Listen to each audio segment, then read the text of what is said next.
everyone, Adrienne here. So yes, I'm back with an absinthe review. Yay! I'm so excited. First of all, I'm happy to finally have my absinthe fountain back and in working order. Once again, I would like to thank Carrie Bonacaz for assisting with getting it fixed and getting the parts replaced and everything like that. Thank you so much. You're amazing, and I couldn't do what I do without your generosity and support. So, Carrie, thank you so much. Appreciate you.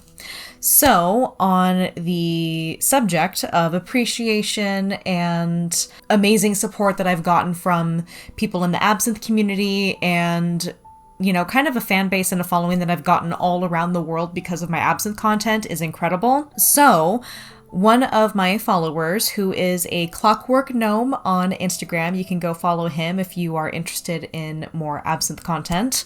He actually was very kind enough to send me this big ass sample of Eichelberger absinthe, 68% Limitée, and I was supposed to do a review of this earlier, but things were pretty chaotic toward the end of 2023. Really sorry about that, but I'm finally reviewing it now. I'm very excited to try it. So let's go ahead and read a little bit about Eichelberger. I'm so sorry if I'm butchering the German, but as far as the 7 languages that I can sing in, German is not my strongest language. I usually prefer singing in Italian, French, Latin. I definitely don't like singing in English. I would much rather sing in German than in English. But German is just not my strongest suit when it comes to singing in different languages, so my apologies. All right, so let's read a little bit about it. Who says that premium absinthes have to come from France or Switzerland? This absinthe is distilled in Germany and proves that Germany is on the right track in terms of the Green Fairy. Bold claim, we'll see. A very complex taste is combined with a natural green-yellow color. It was developed with the help of a distiller's contest held by German Absinthe Forum, the German Absinthe Forum. Every absintheur could send his Hausgemachten. I'm so sorry, I tried. Hausgemachten. There we go. Every absintheur could send his Hausgemachten. I'm so sorry, I tried. I probably really butchered that very badly. To a jury of experienced absintheurs, and the winner was awarded with the distillation at the Eichelberger Distillery. The result is here. Try it and get excited about what will come next from the new absinthe country, Germany. I will say that as far as absinthe is concerned, from what I can see, it looks like Germany is one of the countries that's really trying hard to clean up its act around, you know, stopping producing the fake scents and the crap scents and the faux scents out there, and are actually working on producing quality products. I think the only other specifically German absinthe that I have come across recently were the Absinthe absinthes, and those were wonderful. I will say that they didn't really have a traditional flavor profile, but they were very good. So I'm pretty excited to try this one. It's going to be great.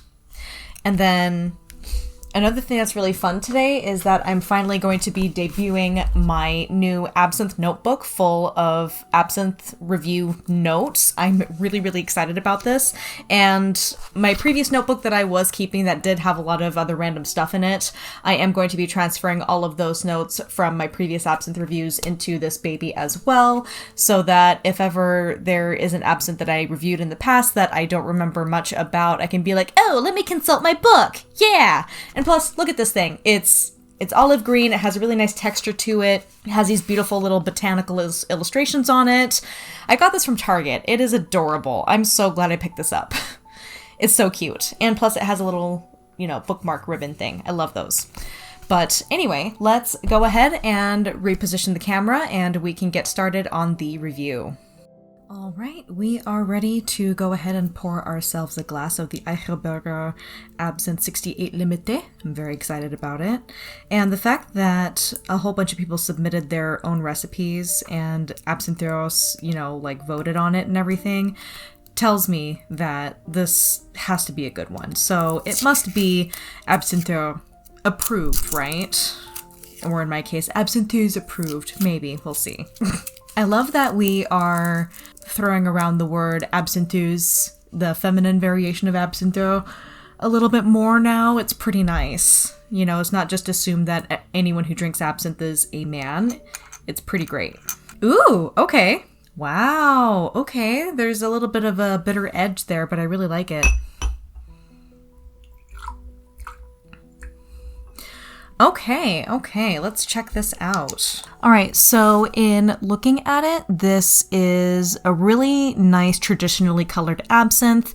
It has beautiful tones of like gold and green, so kind of like an olive color. This is awesome. Like, this is a pretty good color for what absinthe should be. I will say that it's not quite as pretty as some other absinthes that I have seen in my day and in my experience, but it's still very pleasant to look at. It's still really clear, crystal clear. There's no sign or any hint of sediment. That's a really, really good sign. But yeah, at the very least, if an absinthe is colored like this and it's not like a weak color, it's a pretty good guarantee that it's not artificially colored, which is definitely something we don't want. As far as appearance is concerned, I would like to give it, I'm kind of torn between like 3.5 to 4 stars. I'm going to go ahead and give it 4 stars for appearance because while it is a traditionally correct color, it's not anything like super mind-blowing and alluring and really visually stunning, so to speak. But it's a really nice color. It's a really nice color.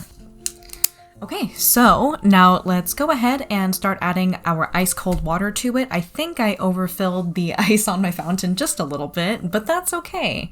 Sometimes you just have to do that.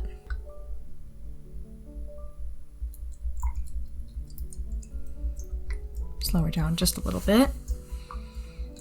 Watching the louche. Okay, I can already see the oils being driven out of suspension. That's a really good sign. It's not clouding quite yet. Lots of oily stuff happening, okay. Oils are still happening.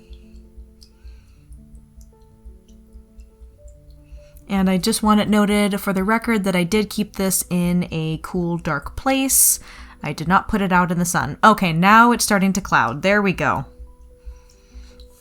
And sometimes a slow-forming louche like this is not necessarily a bad thing. I usually prefer absinthes that will, you know, louche right away the second that water hits it. But sometimes other absinthes will take a little bit more time. I'm looking at the clear line of absinthe at the top.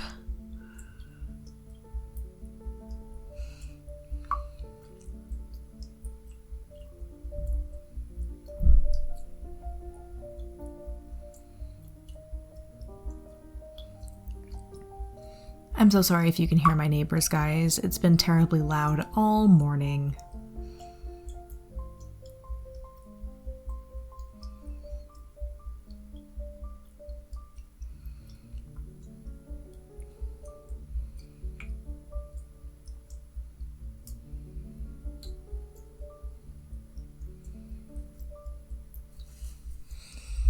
Okay, I'm going to call it good right there because I believe at this point the clear line at the top has disappeared, which again is not necessarily a bad thing. That's totally fine.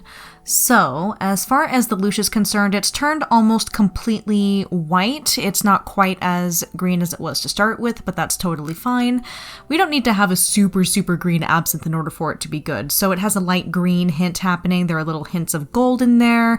I see a little blue glow, so to speak, which is a good indication that there is probably a significant amount of wormwood in here because wormwood is the only thing that will give absinthe that beautiful blue ring. So as far as louche is concerned, I'm going to go ahead and give it 4 stars. It was a little slow to form, but we definitely got there. It's a very dummy thick louche, which I'm very happy about. It looks like this one would benefit from less water rather than more water, even though it is 68%.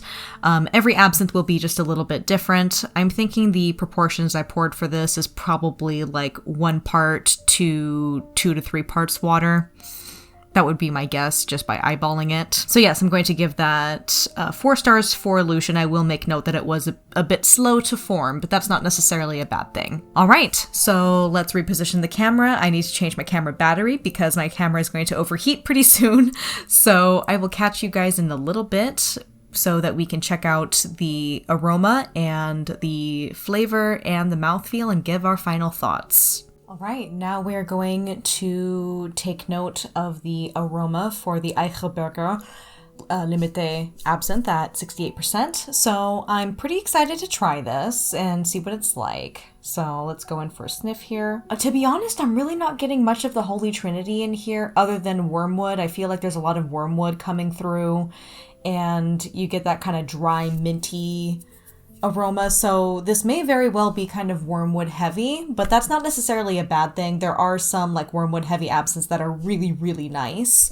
Okay, the anise is coming through just a little bit more. Has a really nice like minty note happening in there. It's very piney and very botanical smelling. So that's again a very good sign there. So yeah, it's very fresh, very botanical. It smells really forward on the wormwood. There's a little bit of anise, but it doesn't smell quite like the Holy Trinity. But you know what? Sometimes it'll just come through like that in the aroma. No big deal.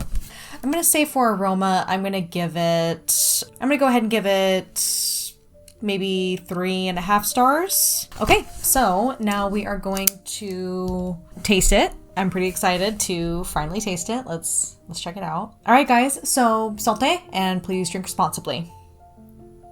Well, that's different. That's definitely different. So upon first swallowing, you get this weird kind of like sagey flavor, but then it kind of blossoms into the wormwood flavor that you would expect, so that dry mintiness, and then you get introduced to the anise toward the end. So that was interesting. That was really interesting. And then it definitely lingers on the tongue, but I will get to that once we talk about the mouthfeel after the fact. So yeah, that's actually really nice. That is a doable absinthe. I'm curious to see if maybe more water would change the flavor profile even just a little bit. If it doesn't, then cool. If it makes it, better, worse, who knows? But yeah, this isn't bad. This is actually a pretty good absinthe, and it has like a really nice wormwood flavor, but then it sweetens into the anise toward the tail end of the flavor profile. So yeah, this is good. This is really good.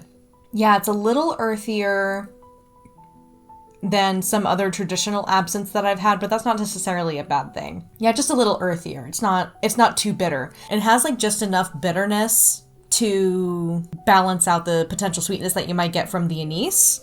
Let's go ahead and add a little bit more water to it and see what happens. Just a little.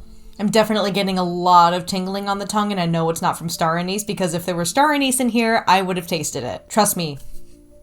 Star anise is very obvious. It is very much like what I like to say, the frog's breath of the absinthe world. It's really obvious when it's there and you're wondering what the fuck they're trying to cover up. Yeah. It's even tingling on the inside of my top lip. That's interesting. Okay, a little bit more water did do it some good. That's great. So as far as proportions of water for this is concerned, I would definitely recommend doing 3 to 4 parts water instead of 2 to 3. But be really, really careful not to overwater it. Otherwise, you're going to lose a lot of the flavor. Yeah, so when you add more water, more of the anise comes through, and you kind of get a little bit of like a sagey aftertaste. So that's kind of interesting. And I'm not saying there's sage in here. It just reminds me of sage. Maybe kind of like the bitterness that you get at the end of tasting like a piece of rosemary. But this is really nice. Like, this is a really good, approachable absinthe. I don't think Kenny would like it because he tends not to like absinthes that taste like a plant. For example, the high-end wormwood absinthe by the Distillery de Canton that I had him try, he was just like, it just tastes like drinking a plant. So I don't think he would like this one as much as others that I have given him, but I will agree that with this, it's pretty obvious that Germany is on the right track for, cleaning up its act for absinthe. So I'm pretty happy about that. Yeah, it's a little fresher and a little mintier toward the end, too. It definitely sweetens up with a little bit more water. So, yeah, I will definitely make note of that. And I do have to change my battery one more time because we're getting overheated again. So, I will catch you in a bit to talk about the mouthfeel. So, I will say that the mouthfeel is probably my favorite part about this absinthe. It lingers, it gives you the good, Holy Trinity absinthe profile on the tongue after you swallow. It's making me drool. And it's very tingly on the tongue. That is so nice. Yeah, so it's kind of weird, but I actually like the mouthfeel more than the flavor. Doesn't happen very often, but it definitely happens. So for mouthfeel, I'm going to go ahead and give that 5 out of 5 stars. The mouthfeel hits it out of the park. It's wonderful. Just really, really nice. Definitely makes me salivate. I'm happy about that. So yeah, overall, this is a really good absinthe. I'm just going to go over my notes one more time. So for appearance, I gave it 4 out of 5 stars. It had a really nice color, but it wasn't quite as vibrant and jewel-like as I like from some other absinthes that I've had in the past. For Louch, I gave it 4.5 stars because it was slow forming, but then once it was there, it was very much dummy thick with 2 C's. And then for Aroma, I gave it 3.5 out of 5 stars. It had a good, like really nice wormwood forward kind of, fragrance note in it. I really didn't smell much of the Holy Trinity, except for like a little bit of anise, but that's okay. No big deal. And then for flavor, I gave it 4 out of 5 because it definitely has that traditional structure, but it's definitely a little more forward on the wormwood. There's anise at the end, and I definitely recommend adding a little bit more water to it to really make it sweeten up and blossom a little bit. So I would say 3 to 4 parts water, maybe somewhere in between there is what I would recommend for this absinthe. And then for the mouthfeel, which is my favorite part, it was silky, it was substantive, it lingers very sweetly on the tongue, really nice sweet aftertaste, and it makes your tongue and the inside of your mouth really tingly. It's very saliva inducing, so yeah, very salivating mouthfeel, which is really nice. All right, so with that being said, thank you guys so much for watching. I really appreciate it. Thank you so much for being so patient with me about how chaotic my life has been since moving to a city that's a little closer to Seattle. But overall, I'm really liking it. Things have been busy, but it's been a good kind of busy. So once more, thank you so much for watching. Thank you so much to my patrons for your support every single month. I really, really appreciate it. And make sure you subscribe if you haven't already, and make sure you turn on that bell for notifications so that you get notified every single time I upload. You're amazing. I love you, and I will see you all later. Bye.